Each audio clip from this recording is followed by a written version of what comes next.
Welcome, everybody. By way of introduction, my name is Haynes Miller. I'm a professor of mathematics at the Massachusetts Institute of Technology. I have the pleasure and the privilege to serve today as moderator of this webinar. The subject is an important one, the state of education and research in Palestine today, with special attention to the sciences. Palestine boasts a highly educated population, producing world-class students and scholars who harbor the same hopes and ambitions shared by academics the world over. This is our starting point. But unfortunately, any discussion leads very quickly to the overwhelming impact of the ongoing Israeli occupation and blockade. So a lot of our conversation will be a description of the impacts of this occupation on academics and academic pursuits, ranging from absurd nuisances to life-threatening abductions and imprisonment. In focusing on academic activities, we're of course narrowing the field greatly. Of course, the occupation has deep effects on every human activity. We have an extraordinarily distinguished and experienced panel to discuss these matters, and I will introduce them in a minute. But first, let me introduce my very good friend, Mario Mattoni, who will talk about the organization sponsoring this webinar and explain some of the technical aspects of how it will run. Mario. Thanks, Haynes. This is a great pleasure to have you moderating this fantastic webinar. And welcome, everybody. Good morning, good afternoon, good evening, wherever in the world you are. One of the great privileges of Scientists for Palestine is we have supporters around the world. So Scientists for Palestine is one of the main organization behind this webinar. And what is Scientists for Palestine? Scientists for Palestine is an organization created by international scientists, by scientists and for scientists. The main goal is to support science in the occupied Palestinian territories and integrate Palestine into the international scientific community. So beyond that, at the same time, we also aim to raise awareness among scientists of conscience outside of Palestine, to inform them about the challenges of science under military occupation and provide ways for them to get involved with our activities and build together with our Palestinian colleagues, many of which will be here in this webinar, a more flourishing and internationally connected science in Palestine.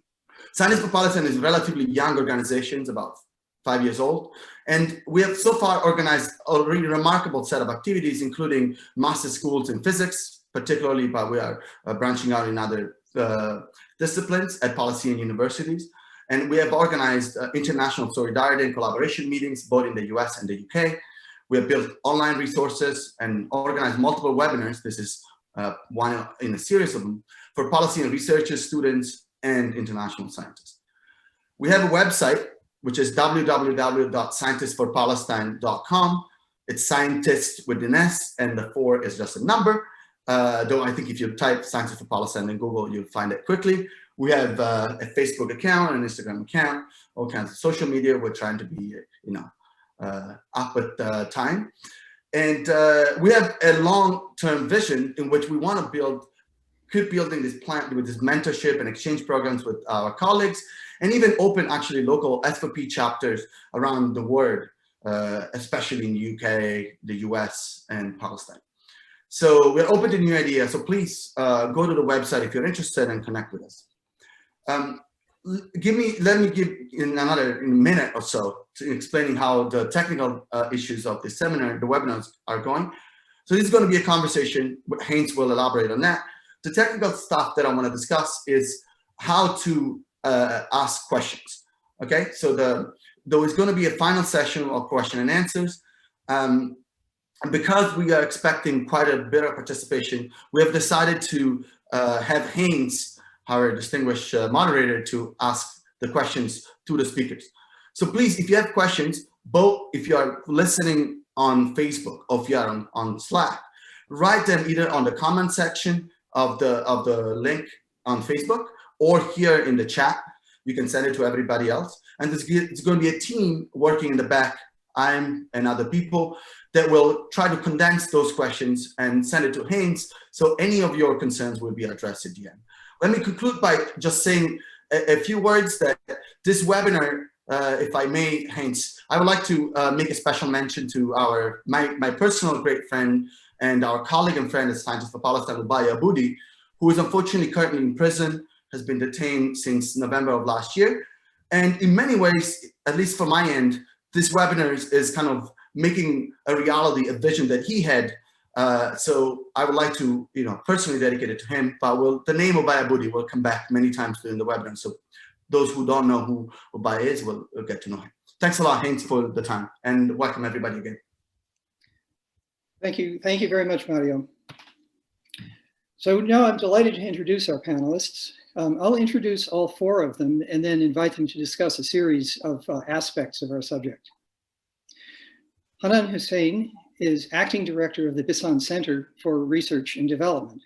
The Bisson Center is a progressive Palestinian organization that has, through its projects and research, supported cultural programs aimed at nurturing Palestinian national identity.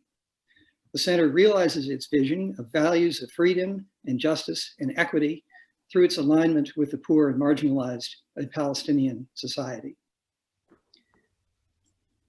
Rana Samara is Associate Professor and Researcher in Entomology and Biological Control at the Palestinian Technical University, Kaduri. She is Dean of Scientific Research at PTUK and a member of several community and scientific committees. She's developed and maintained research partnerships with academic institutions, governments, and industry. She's currently working as a volunteer for the Palestinian Academy for Science and Technology, PALAST. Duha Barghouti is a fifth-year medical student at Al-Quds University. She's also the daughter of well-known Palestinian astrophysicist and Al-Quds University professor Imad Barghouti, who was arrested by Israeli forces on July 16th and remains in prison today. Carmen Kishak obtained her bachelor's degree in journalism and political science in 2014 and a master's in international studies in 2017, both from Birzeit University. She completed a postgraduate diploma in international gender studies from the University of Iceland as part of the United Nations University Gender Equality Studies and Training Program. She's currently working at the Public Relations Office at Birzeit University with a focus on higher education communication, in addition to monitoring and reporting the Israeli occupation's violations against the university academics and students through the Right to Education campaign. Thank you all so much for contributing to this panel. So, Hanan, let's begin with you, if we may. You are Associate Director of the Bisson Center, acting in the absence of the director, Ubay Aboudi, that Mario just spoke of. He was abducted back in November, still in prison today. We will come back in a few minutes to discuss his case in particular and its ramifications for the Bisson Center. But first, I understand that one of the Bisson Center's current projects pertains directly to the subject of this webinar. Perhaps you could tell us a little about the Bisson Center and this report that you're preparing. Thanks. Well, first of all, I would just like to say that this research paper in particular about the obstacles facing scientific research in Palestine was originally initiated by Ubay Aboudi. He started writing the research paper and we started with the interviews, and then he was arrested by the Israeli occupation. And we will get to that later on to talk about Ubay in particular. I would just, for the lack of time, I'm just gonna get right into things. And so we prepared a research paper about the obstacles of scientific research in Palestine that will be ready in both English and Arabic in hopefully the next couple of weeks. Today, I will just talk about the obstacles of scientific research in Palestine due to the occupation in particular, and we'll give a general overview of the obstacles that we as Bisson found throughout a research paper and interviews with various scientists and academic entities. I would like to point out that sometimes as Palestinians, we don't conceive how much the occupation affects all areas of our lives, even indirectly. Throughout our interviews, not many interviewees from the academic field and the scientific field we're aware of the indirect effects the occupation has on the improvement and development of science in Palestine. And even though scientific research faces many obstacles affected by components other than the Israeli occupation, the occupation plays a major role in hindering scientists and scientific research in Palestine. I will briefly point out some of the factors that the occupation uses to hinder science and scientific research in Palestine.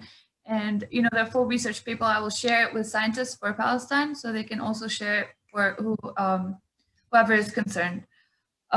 First off, and most importantly, the continuous arrests of scientists and academic entities who are experts in specific fields, specifically chemistry and physics.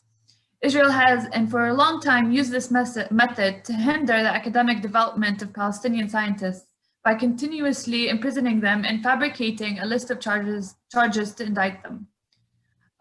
Also, students who pursue their higher education in Palestine in scientific fields such as chemistry, physics, and electrical engineering have also been targets of the occupation by continuously imprisoning them and intimidating them.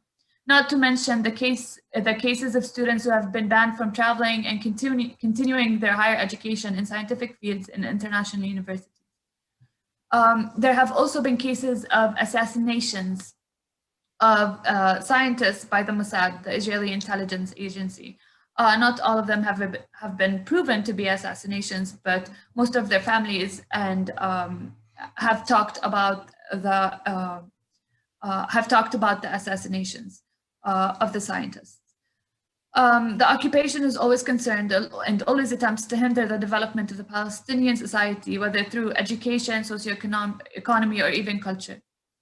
Another factor is that occupation's narrowing on the importing of scientific equipment used in universities and scientific entities and organizations, as the time period for importing such equipment is controlled by the Israeli customs and takes longer than it should. For something that should take 2 days or like a week, it takes months and months to get. Not to mention the price difference, since Palestinians have to pay double the taxes to import equipment because of the economic accords. So we have to pay taxes, Israeli taxes, and then we have to pay Palestinian taxes, which doubles the price of anything that we want to import. And sometimes specific equipment isn't allowed to reach Palestinians because it poses threats on Israelis. Other times, because of also economic laws, sometimes we're not allowed to import specific equipment from the international community. Sometimes we can only import it from the Israelis, which creates a lot of difficulties and also triples the price as well. I think there are many factors. We can talk about the geography of the place. There are like specific scientific fields where there should be like natural resources such as land and water, and these are things that Israel controls. Israel controls 60% of West Bank land, so a lot of the time scientists don't have access to specific places. Also, a lot of the time, because Israel controls the water resources, a lot of the times we also have no access to water resources. So it kind of makes it difficult for scientists to work. I think there are many factors to be said, and I'm sorry for like being very fast, and I'm trying to say all of these things in such a short period. So I'm not going to take more than my time, and I'm sure that my colleagues and are gonna deepen the conversation about the obstacles that they face, particularly in their fields. So I'm gonna leave it at that, and we'll see you in a couple of minutes, I guess. Thank you so much, Hanan. Yes, we have so much to say.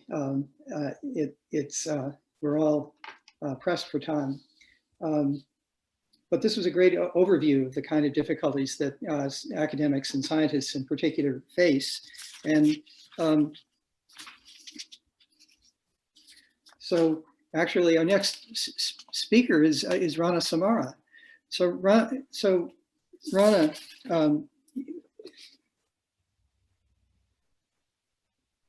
Sorry, I beg your pardon.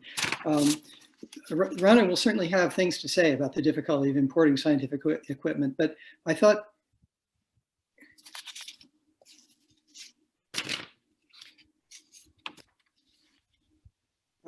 I'm sorry.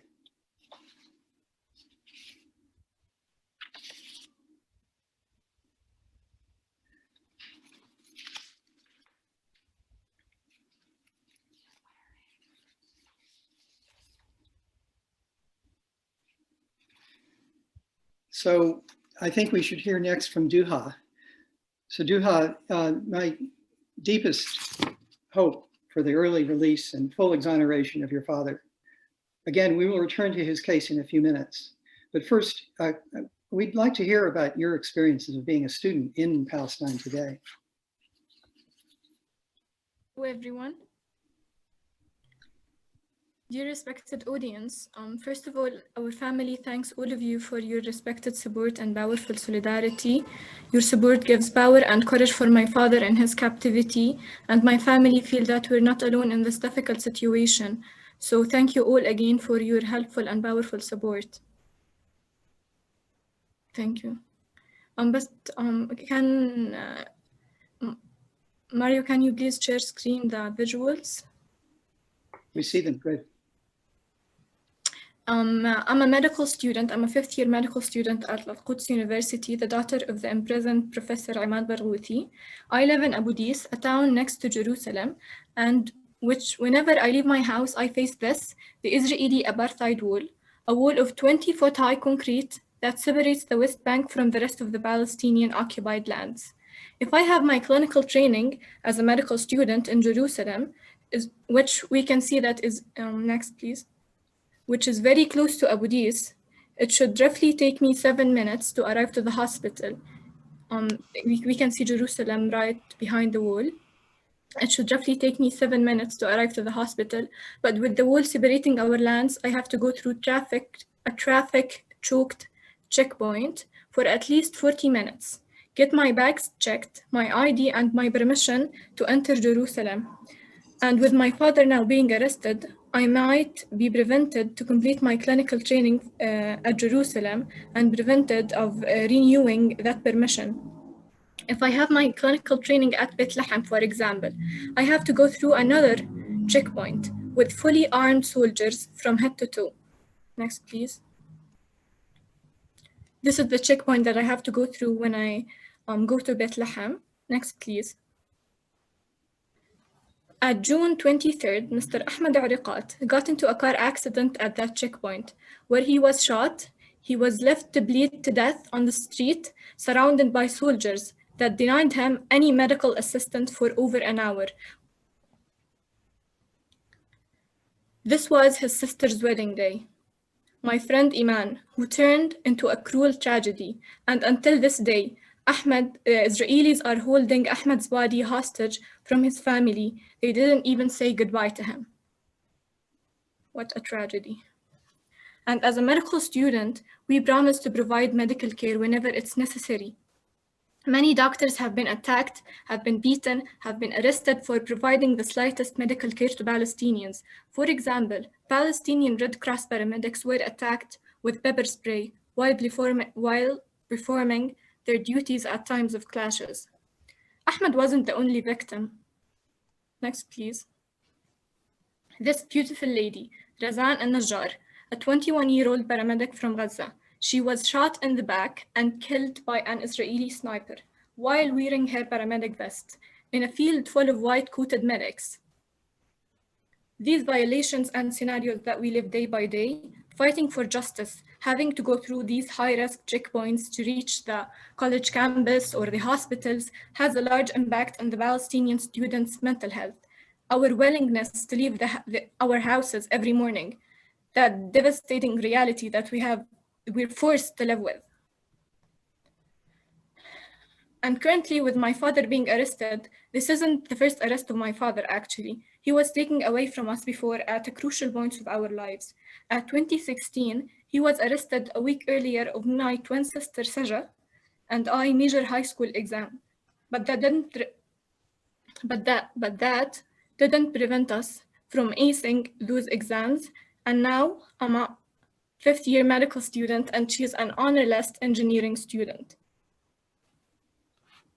We are an educated family. We love science, we respect science, we're fully invested in that field, as we were taught since childhood that knowledge is a form of resistance, as Imad always told us, that knowledge is a power that all of us must have.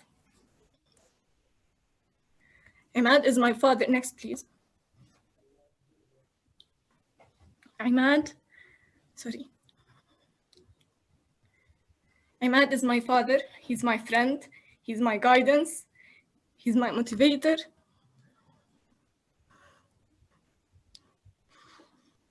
He has a major role in where I am today. He always encourages all of us to pursue their dreams, to aim high, to think big. And now our beloved father is held as if he's a criminal in Ofer prison, and we can't even visit him due to the ongoing pandemic. Yes, we're all suffering from your arrest. The unknown situation of my father makes the day of our family uncomfortable and unpredictable. But we're beyond proud of you, Papa, and your social, your public, your scientific achievements and contributions. We love you so much, and we hope that you'll be with us soon. Thank you. I'm sorry. Duha, we all share your hopes completely. Thank you so much for this testimony. It's such a tragedy. And the truth is that this webinar was, the timing of this webinar does really come in response to his arrest just a month ago. It's such a tragedy and such a damage to the progress of science in general. Thank you, Duha. So Professor Rana, greetings. You have several perspectives to share with us.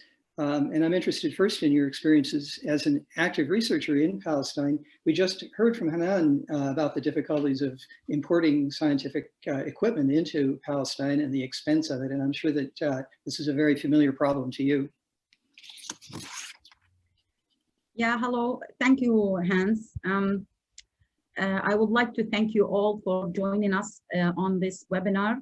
I would like to thank Scientists for Palestine for arranging for this important webinar about the impact of occupation on science, research, and education in occupied Palestine. If you, Eric, can you share the footage, please? I will start to talk about myself at the beginning and give you a highlight on my background and my research at the beginning, maybe to give you a sense of what we're dealing with in the university as a scientist, as a researchers, as an academic professor at Palestine Technical University. Next, please.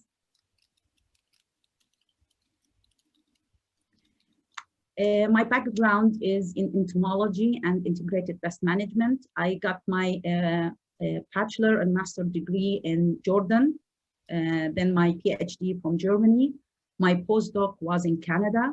So I work normally with insects control using biological control, integrated pest management, alternative for pesticides to reduce the impact of these chemicals on human health and environment.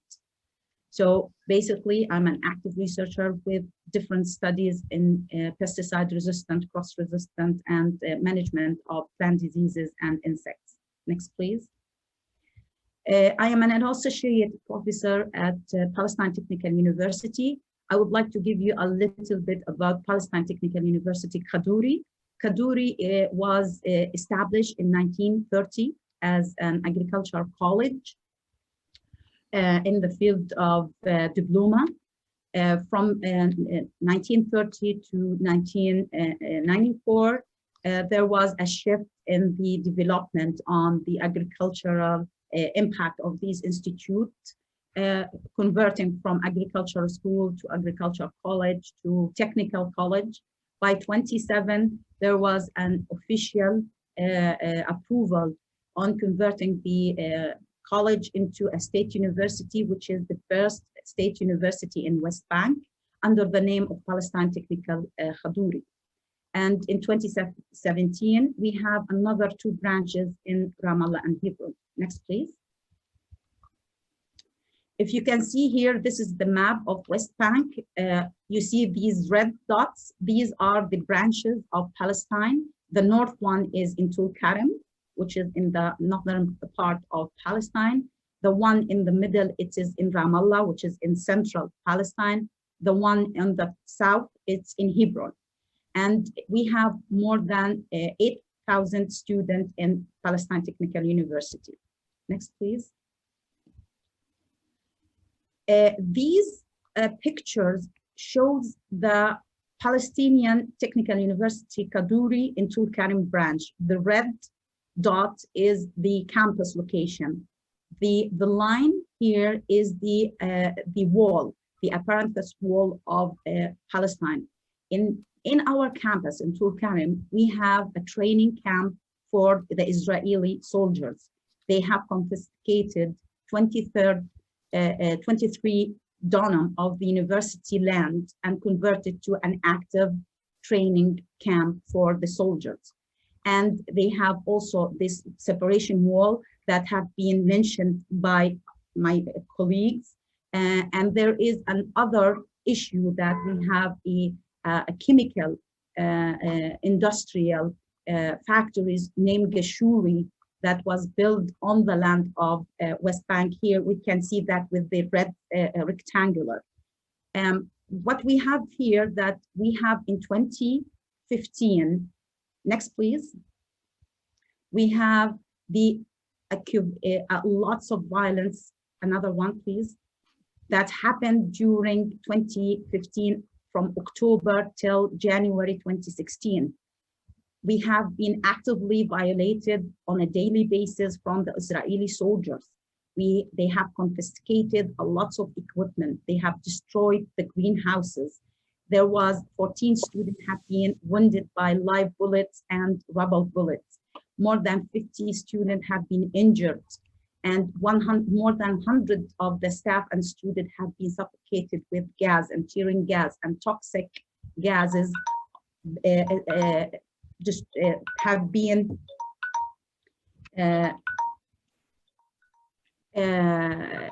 used against the staff on a daily basis for more than 85 days. Next, please. So as a scientist, we have a direct impact on the occupation, which is on the scholar, on the academic year. We have delayed more than 100 days in the academic year. In that year, we have impact on the academy, on the student, and there is on the scientific research activity. If you can see the link, I think you can see the live show and a short video about the impact on the Israeli direct impact on Palestine Technical University as an example of a Palestinian university. Next, please. The indirect impact, most of you probably know that university have been ranked according to their academic reputation, according to the employee reputation, faculty-student ratio, international students, international faculty. We have a very limited number of international students attending universities in Palestine due to a lot of restrictions that I will explain later. So our university, we have more than well-known university professors, but we can't invite international professors to come to Palestine. Next, please. And that is because we have a mobility restrictions. Israeli allows only a 3-month visiting period for international people to come to Palestine, and it depends. Sometimes they give you 6 months, 3 months, it depends on the case. Sometimes they give you a permission to go to 3 months, and you have to be away from Palestine for more than 12 months as a buffer period. Next, please. So a lot of our international program that we have been associated with through the Erasmus Mobility, which is funded by the EU for student exchange program.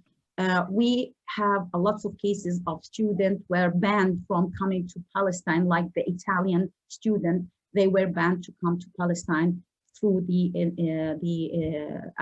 Erasmus Mobility Program. Next, please.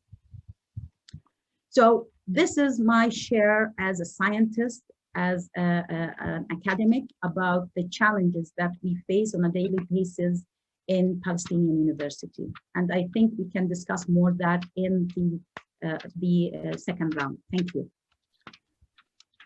Thank you so much, Rama. It's a beautiful campus. It was great to see a picture of it there at the end. Thank you. So Carmen, you work within the administration of a major Palestinian university, and I'm very interested to hear what it's like trying to run a university under occupation. Yes, thank you. That is why I decided to start my presentation by describing how a normal day at Birzeit University's administration looks like. One example, on March 2018, my colleagues and I were doing our normal work at the Public Relations Office on campus. It was mid-afternoon. We hear screams and gunshots. We ran outside to see what happened, and an Israeli undercover units dressed in civilian clothing forced onto their way onto campus. One unit detained the university security guard, began firing on students and staff, and kidnapped the head of the student council, Omar al-Kismani, of course, after being violently attacked. Later on May, at the same year, a history professor, Roger Hiccup, and health researcher Laura Weck, they are both American citizens living and working in Palestine and Birzeit University for 35 years. They were forced to leave Palestine, stop their academic work in the middle of the academic year. After the road trip abroad, they were reportedly given 2 weeks by the Israeli occupation. They gave them a temporary visitor visa and informed them they would be able to renew their visas shortly thereafter. But Israeli authorities failed to respond to their renewal application. They were compelled to leave the country out of concern that their time out of a lawful status would place them at increasing risk. Of course, these two stories are only part of the systematic assault on Palestinian rights education and academic freedom, and just 2 examples on what our faculty and students and as administrators are facing. So currently, we have more than 80 students under arrest. The university has been raided 11 times since 2004. We faced 15 prolonged closures.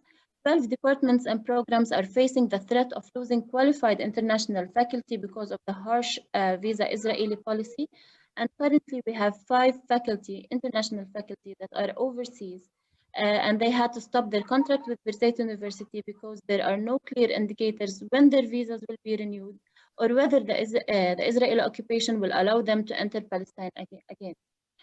Of course, this is challenging for us at the administration of Birzeit University.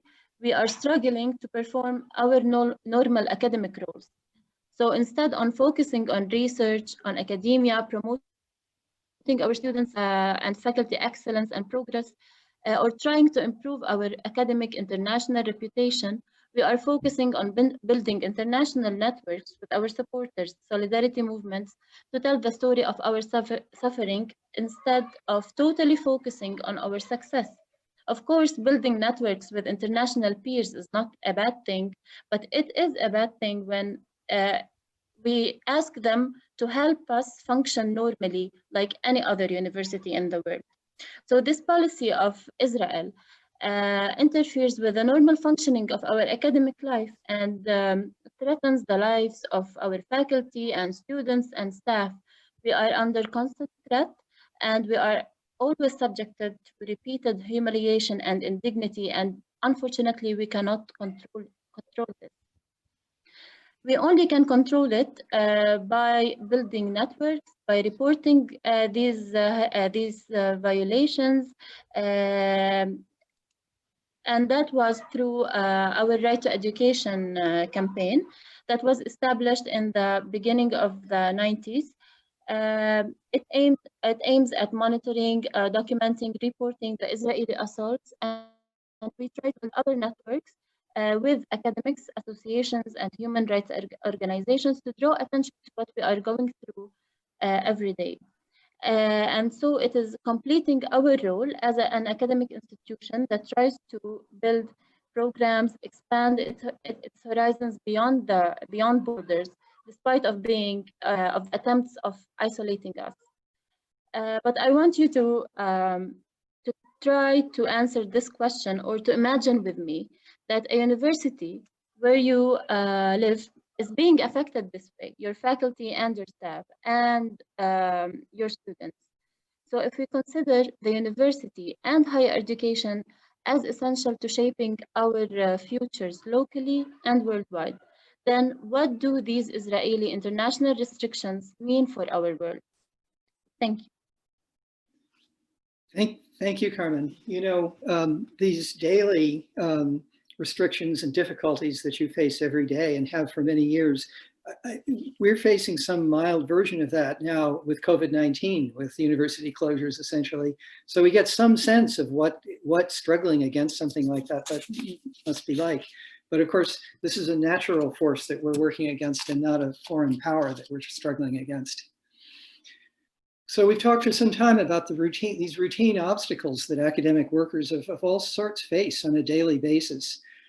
Unfortunately, there are also extreme cases of students imprisoned, sometimes subject to torture, and also established researchers finding themselves under arrest.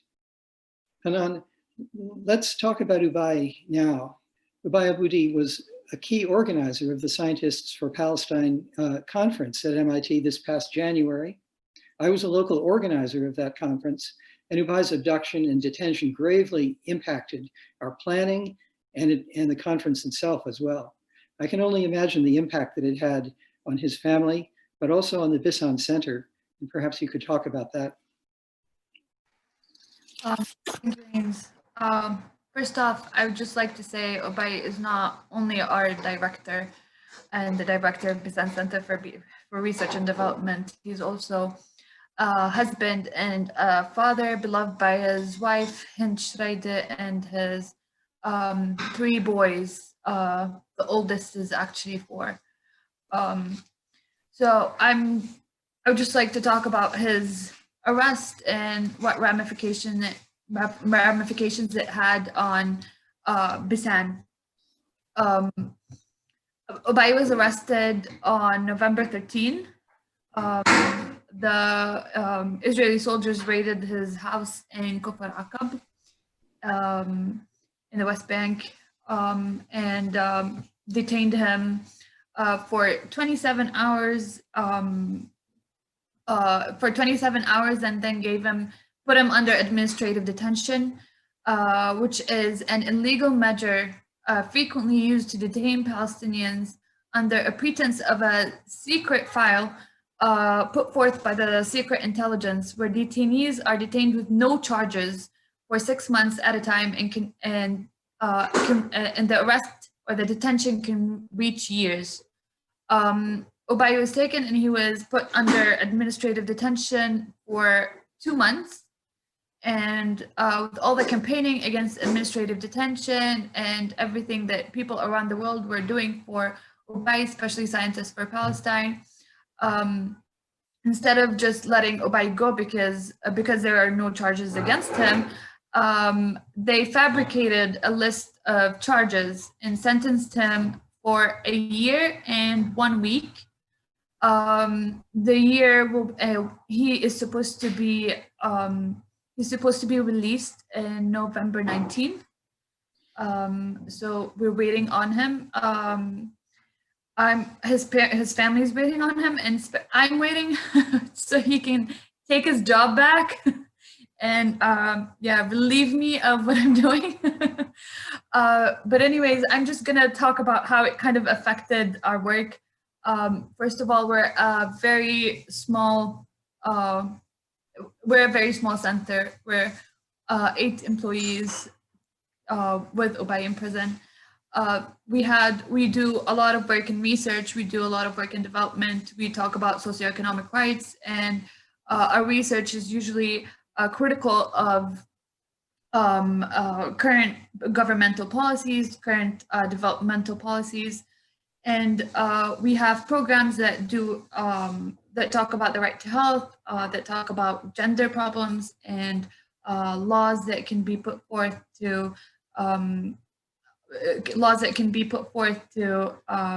sustain gender rights.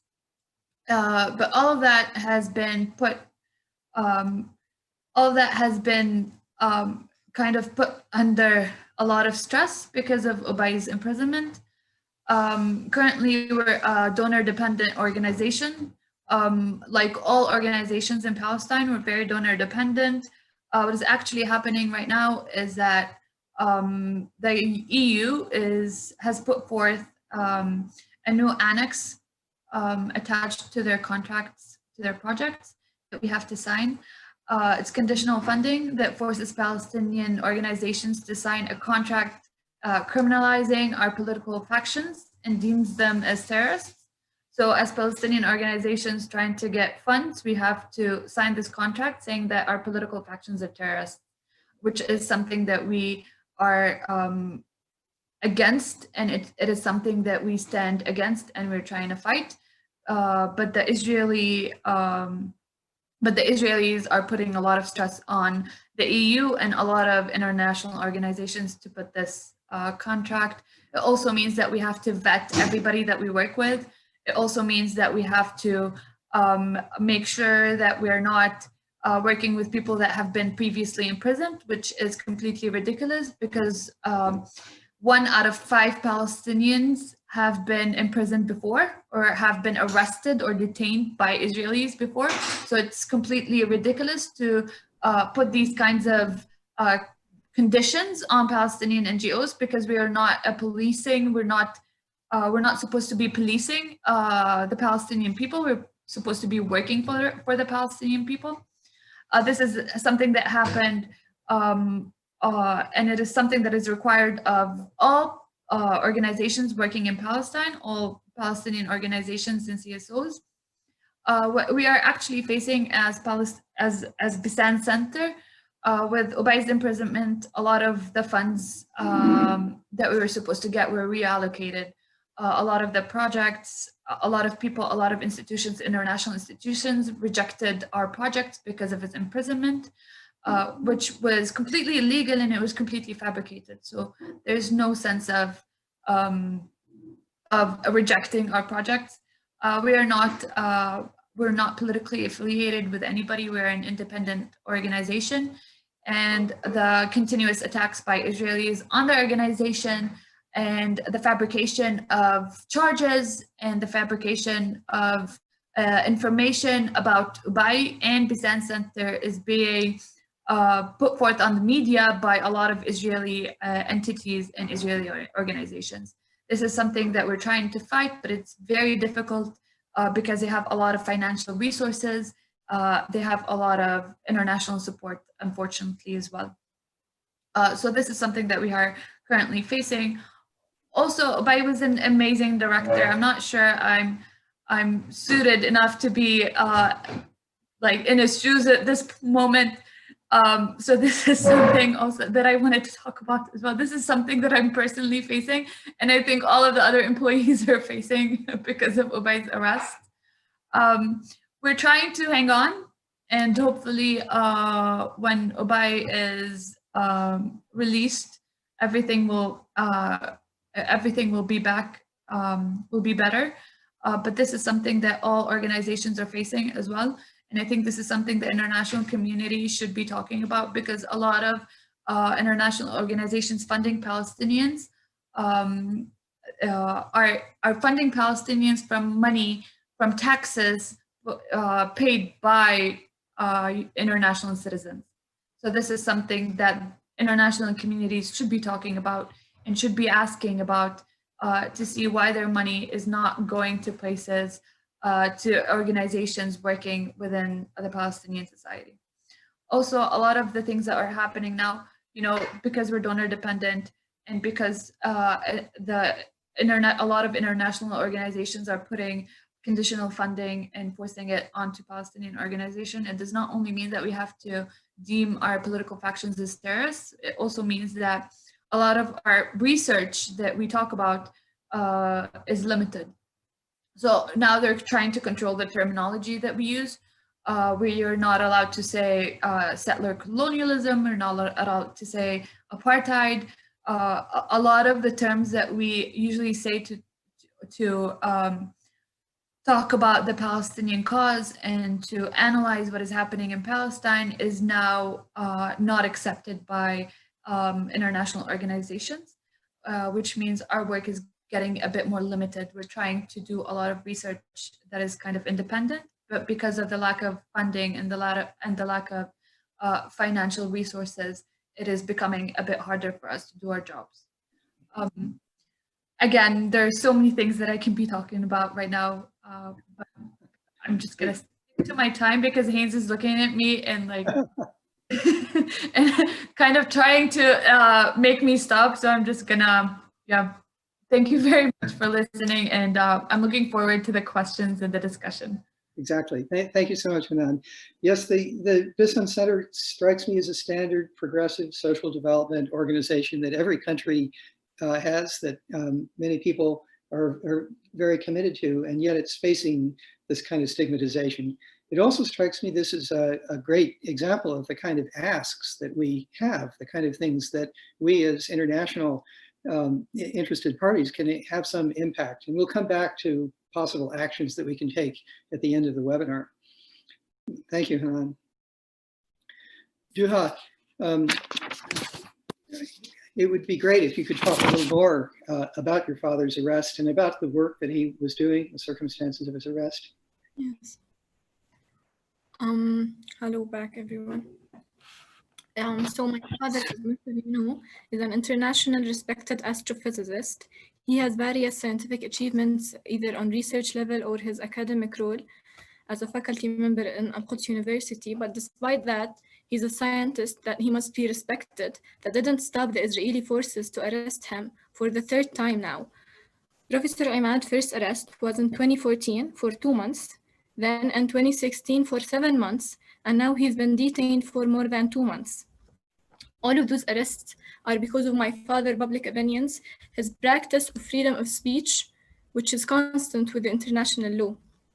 When my father was arrested on 16th July, we didn't know where he was or what was his situation for around 3 days. We felt helpless and worried, and currently, after almost 3 months in prison, my father does not know his arrest status. Initially, the military forces provided the court with an accusation list, which is copy and paste from my father's Facebook profile. That's now suspended and been deleted many times.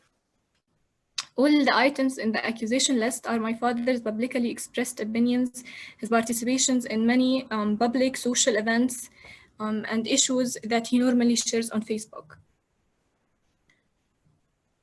Yes, can Mario share screen, please? Next, please. Yes, next. Next. All the items in the accusation list are my father's publicly expressed opinions, as I said.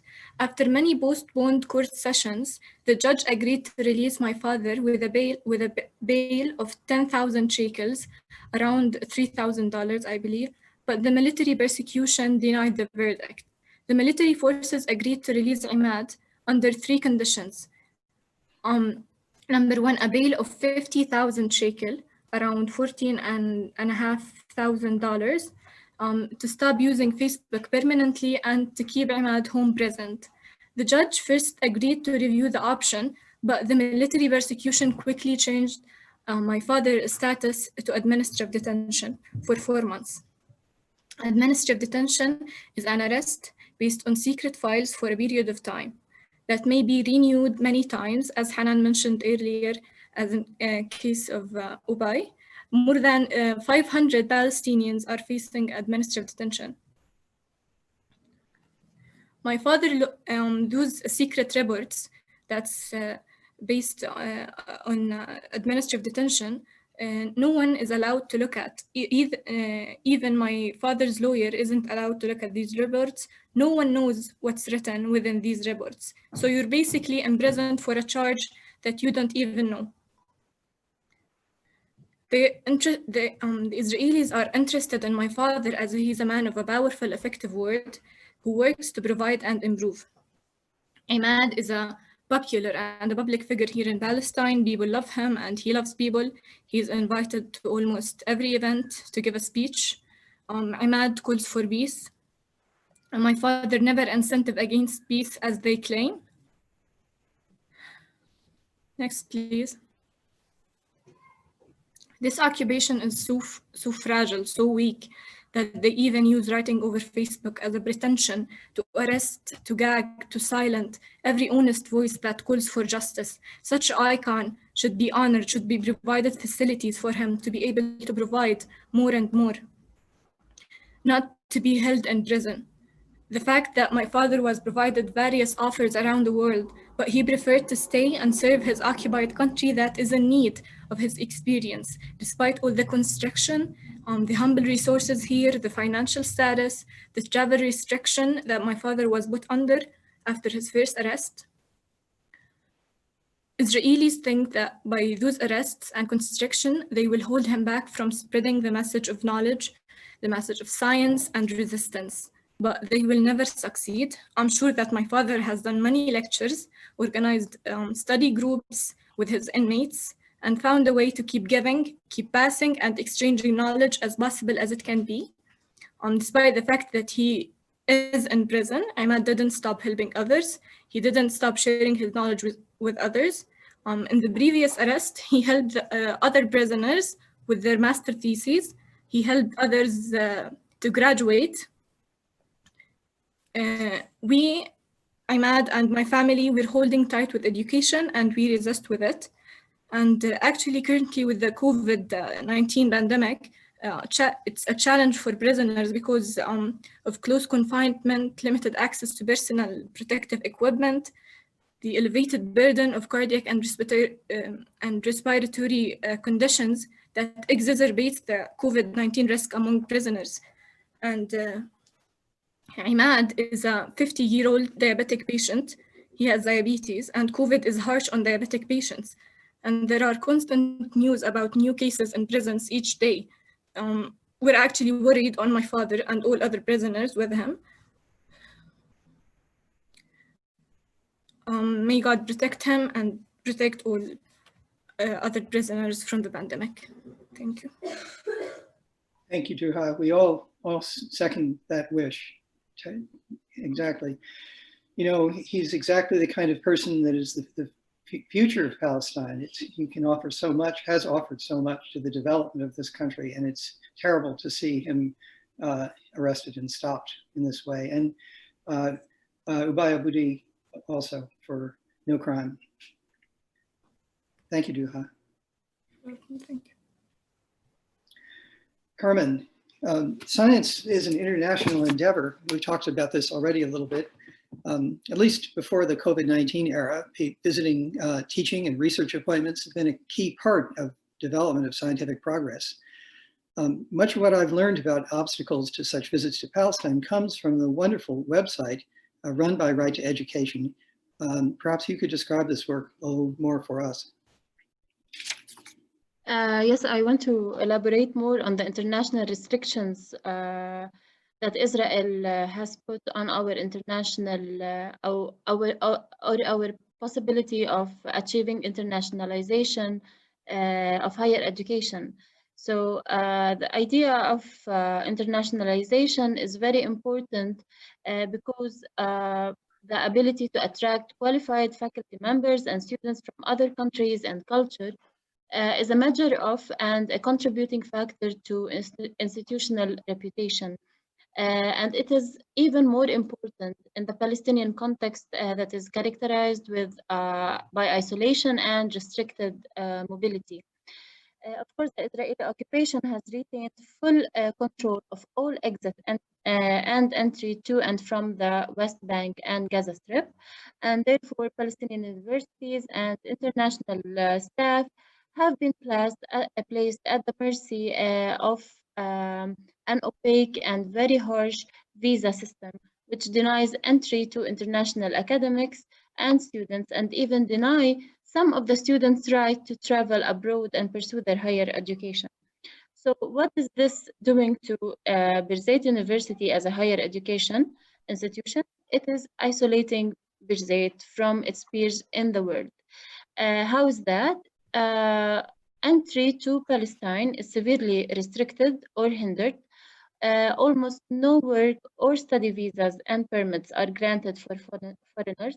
And most importantly, our faculty members from Palestinian origins who have an international passport but do not have a Palestinian ID, and most of them have family ties in Palestine. They are married and they have children. And Israel is refusing to issue work permits for international academics with this harsh visa policy, um, which has been forcing them to abandon their students and leave the country. This policy is murky and ambiguous, so we don't know whether they are going to renew their visas or not, or they're going to delay it. So this leaves our international faculty and their families in constant uncertainty and are subject to deportation at any time. We talked about numbers. We are continuously losing our international nationals who has Palestinian origins. And this is affecting Birzeit at a higher education institution in Palestine because such confinement and restriction undermines the very roots of knowledge, development, and production, and diminishes innovation and productivity, which is part of the colonial policies aimed at weakening our institutions and limiting their scope of work, their role, and outreach. This has created a situation of permanent vulnerability and frequent disruption to teaching and other university functions, especially that these international faculty are involved in every aspect of the university, including supervising MA thesis and are on board of institutes, etc. And of course, it is affecting our international academic reputation and impedes our ability to function as a university that meets international standards. So you can imagine that a university that has the right to hire faculty, have faculty and student exchanges, and develop research beyond its borders, but determined by an occupying power. You can imagine how bad is that. Thanks.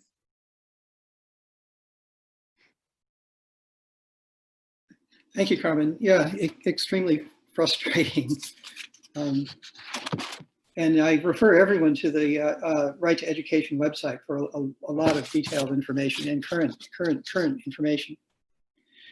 Finally, Professor Rana Samara, the Palestinian Academy of Science and Technology, PALAST, has made real progress in bridging some of these gaps that we've been discussing. So maybe we could hear about that, those programs.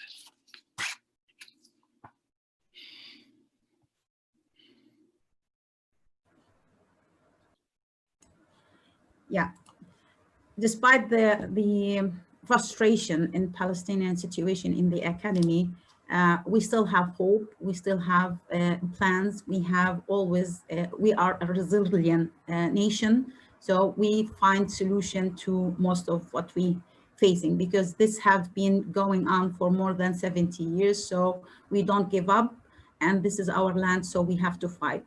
So I will present a little bit about what most of the university have been doing to overcome these challenges. So next, please. So what we are looking for, we in the Palestinian University, we have worked through constructing science bridges between Palestinian universities and international institutions, international university. The aim of these bridges to empower the international academic research in Palestinian University through invitation of international scholars from different disciplines to collaborate with Palestinian University. We're trying to internationalize the Palestinian Science Society through building clusters, through building projects internationally with different institutions, establishing a research cluster group and building networking, which is a very vital issue and very vital solution to for most of the scientists around the world and Palestinian. So we have a joint collaboration and partnership through research project, master program, mobility of the student, summer and winter school, and supervision of graduate student. Next, please. So most of our university have collaborated with different institutions in Europe and like in France, in Germany, in Netherlands, in Japan, in North America, South America. So all universities try to reach out for the international society to build a collaboration through different channels to be able to have a spot on the map of science and technology and education. Next, please. In Palestine Technical University, as an example, most of our students, they are lack of cultural experience in international culture. There is no diversification for their university livelihood and daily living because they are not allowed to go and share their experience with their peers from universities. Like in Europe, most of the students can handle different university system in different countries, in different nations, in different continents. But in Palestine, Palestinian students may not be able to go to a different university in other provinces. Students from Northwest Bank cannot easily access universities in Jerusalem, for example, like mentioned by Duha, and the daily trouble and difficulties facing the student attending these university. So we are looking for mobility because we need to increase their diversification of the student, the Palestinian experience in different culture. Next, please. So for example, in the past 3 years, our students have been, we try to increase the mobility of the student on different international countries like in Turkey and United States. But still, as university of 8,000 students, we were able to only have them travel for a limited number of students to be able to exchange in different programs. But we do it, but it's not easy, it's difficult. As mentioned by Hanan, not only student, they have to be not in prison, they have to have no criminal record according to the Israelis to be able to have a visa. And the visa issue, it's a total different. If we are talking about challenging in acquiring a visa for traveling, we need another webinar to talk about the difficulty and the channels. Next, please. So Palestine Academy for Science and Technology have come with a different science bridges to overcome the mobility and the challenges that we are facing. So we have built a Palestinian-German science bridge. The Palestinian Science-German bridge have been running for more than 4 years, and we have an extension for another 2 years. As we can see here in the map from Germany, there is a 10 institution hosting student, master student, bachelor student, PhD student, staff exchange from Palestinian University. We have more than 13 local universities have been participating in this project. Next, please. In this year, we have added to the Palestine-German Science Bridge another level, which is a cluster research group, where Palestinian researcher clusters with German scientists from Jülich Institute, from German University, to build a sustainable collaboration that goes beyond the project after the 2024. Next, please. We can see here in the picture some of the gathering that we have been taking places in either Palestine or in Germany. Next, please. Another science bridge with the Palestinian Quebec Science Bridge is another successful story about the bridge that goes for now 3 years and still go for another 2 years, where we have also 12 host universities from Quebec province in Canada and 13 local universities and institutions in Palestine.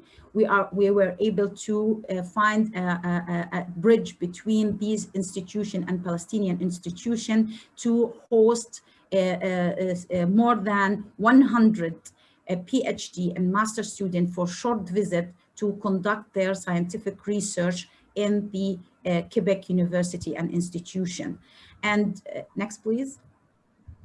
And we still have fund for these projects, for these mobility, to be able to send and invite international scientists to come and visit Palestine, despite the restriction, despite the tight hand, and despite all the obstacles that we are facing, we're still trying to build through these bridges. Next, please. So our future perspective for research clusters, that we would hope that one day we will be able to have different groups from different countries to be able to work in different research aspects that will support Palestine and will support the community of Palestine. Thank you.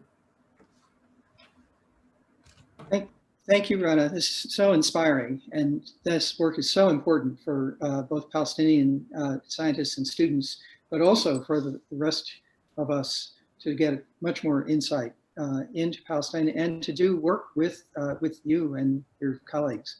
It's tremendously important and very inspiring, and a way that we can all look forward to the future if we put our shoulders to the stone.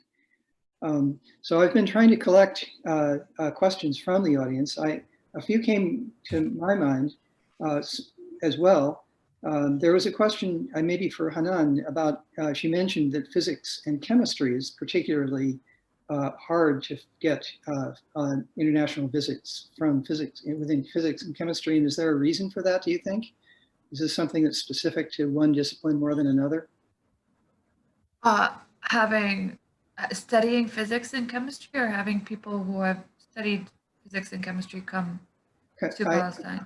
And this may be for Carmen as well. Yeah, having physicists and chemists come to visit Palestine. Yeah. I think the restrictions are not strictly on people who have studied physics and chemistry. I think it's a broader restriction of having pro-Palestinians enter Palestinian land, or international activists. I think these are the restrictions imposed by Israel on international visitors who are pro-Palestinian or who are activists. I don't have any case in point to talk about chemists or physicists that have been trying to visit Palestine. Maybe Carmen has a bit more information. Yeah, I want to add to what you said. It is not only internationals who are pro-Palestinians, but it is also, there are also restrictions on having books and educational material that contains anything about physics or equations or stuff like that. Of course, we do not have anything that is documented in the university, but if you look at the history, the books that talks about the history of Birzeit, we know that those who established the university faced real challenges in building the faculty of science at the university, and which was by bringing the educational materials and books and the equipment for labs. So I think now the world is more open with the book resources, etc. So we're not facing this a lot. But of course, there are many restrictions on scientists for bringing educational materials that are related to physics and chemistry. Thank you. Another interesting question was asked on the chat a little while ago, and that is whether there are particular things that Israeli colleagues can do to alleviate the situation, do you think? Really a question for anybody. I would like to answer that. I think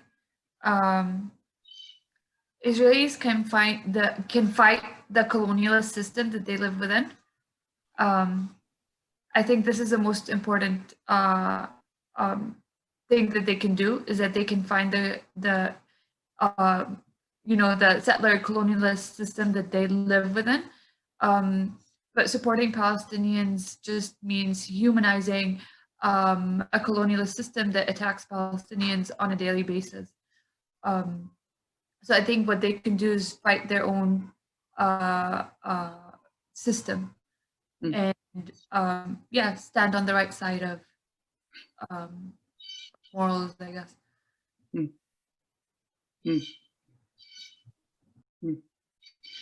Something that has interested me, Hanan, did you? Yeah, something that's interested me is the question of whether this suppression of the practice of academics and science in Palestine has been increasing over the last few years. It may be a little hard to judge because of COVID-19 nowadays, but do you think that over the past three years, perhaps 2 or 3 years, that the situation has been getting worse? Carmen, maybe you're the best one to, in the best position, or Hanan. I'm sorry, can you repeat the question, please? Do you feel that this situation has been getting worse, that the restrictions on visitors, that the obstructions to doing science have been getting worse in the last few years than they had been earlier?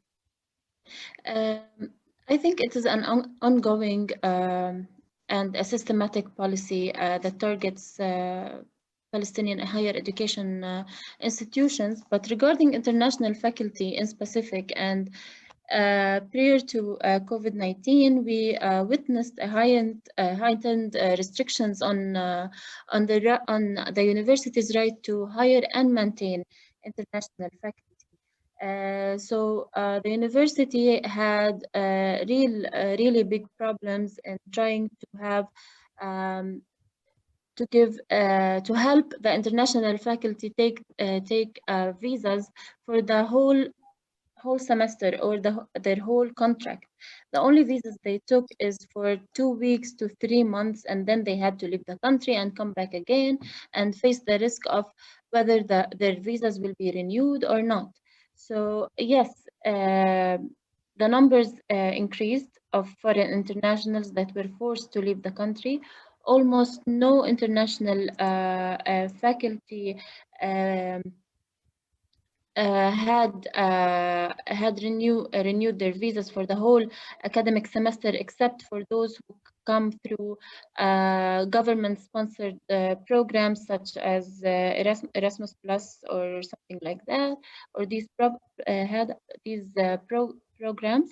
And also we witnessed that Israel denied entry of 2 internationals who have already contracts with Birzeit University, and we lost 5 of our faculty members who were forced to leave the country because they want to be with their families, and some because their visa were not renewed since 2017.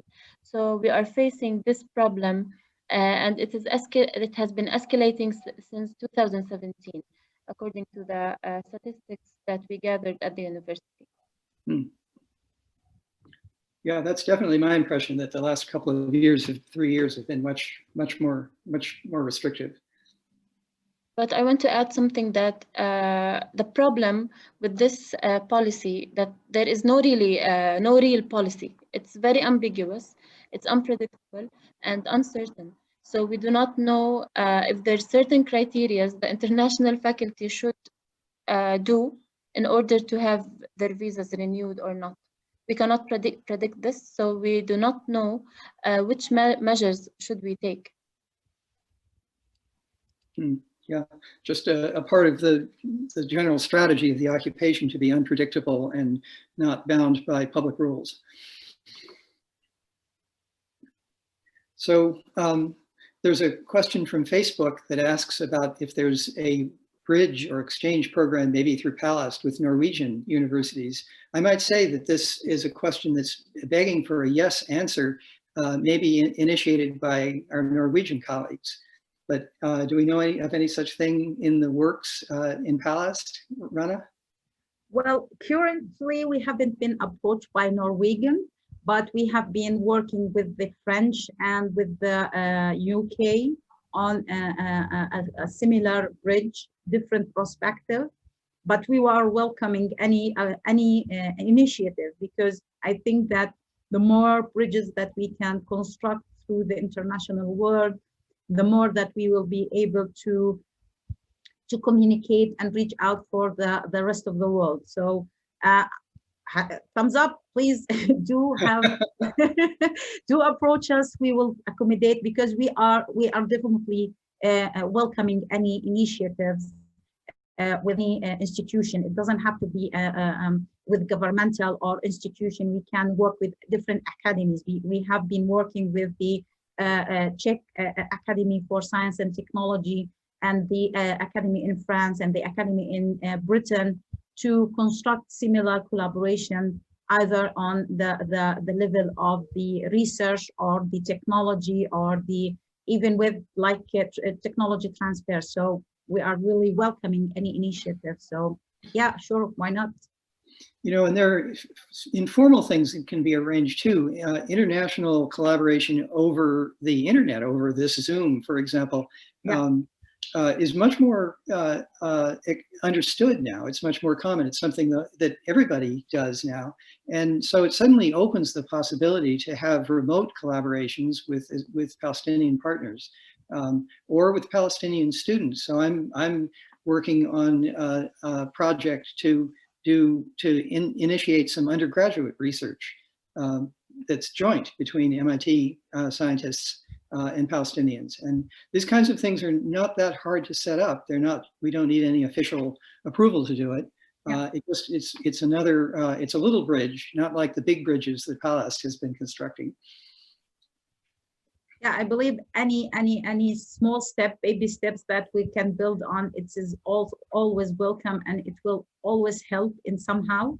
So the bridges started with a small project between Al-Quds University and Yiddish Institute, which have been able to build on it for a long sustainable bridge, and it was funded by the German government and had been extended for another 3 years with more funds, due to the successful of the outcomes of these projects.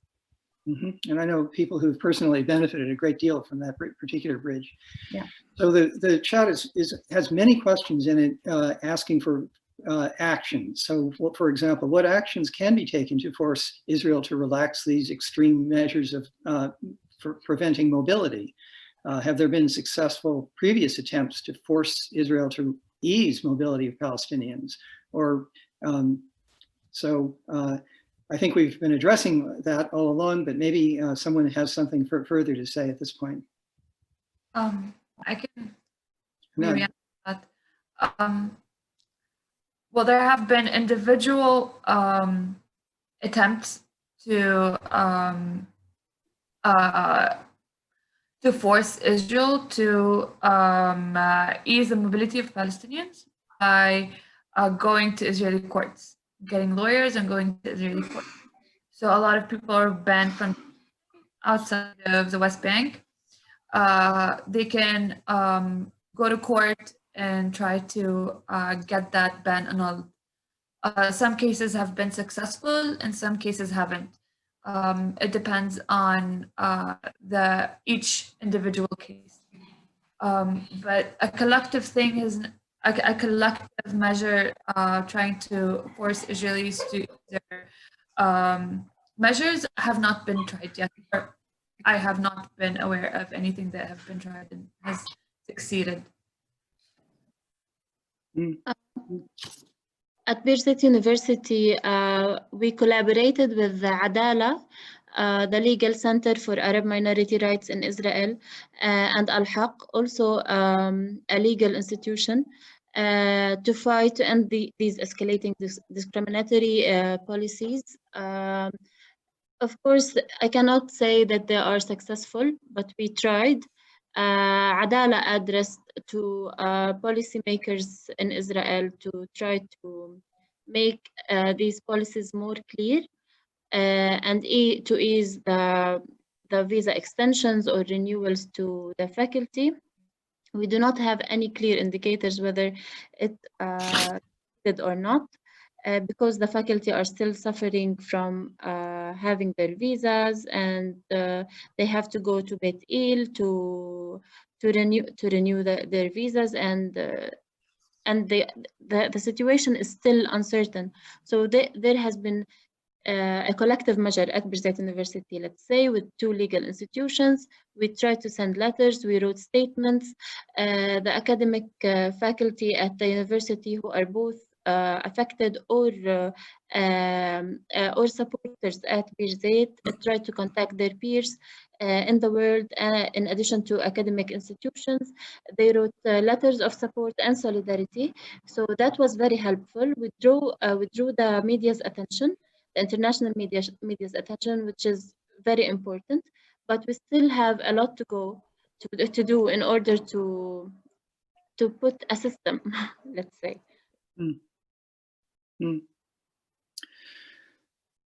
So these are always frustrating things because they never get as far as you would like, but I feel that every bit of effort we make to make things better does help, and communally it does have an impact.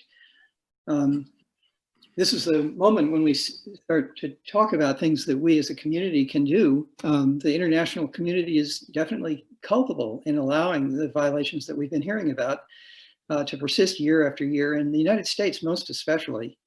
I think there are many things that we can do internationally and within the United States to change the discourse about Palestine, and in the long run, influence American foreign policy. For Americans, I would say call your congressman, call your senator.